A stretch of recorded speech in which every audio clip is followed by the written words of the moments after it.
من الأشهر الحكام اللي اتعرض لحملة شرسة وبشعة جدا من الإشاعات والانتقادات الغير طبيعية هو عباس حلمي الأول، اللي كان والي على مصر.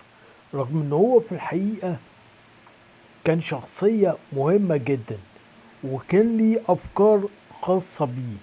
أولا، هو كان بيفكر ان هو يأسس دولة عربية كبرى. علشان كده هو قضى فترة في حياته في الجزيرة العربية، وبعت ابنه الصغير أول ما اتولد علشان يتربى في الجزيرة العربية.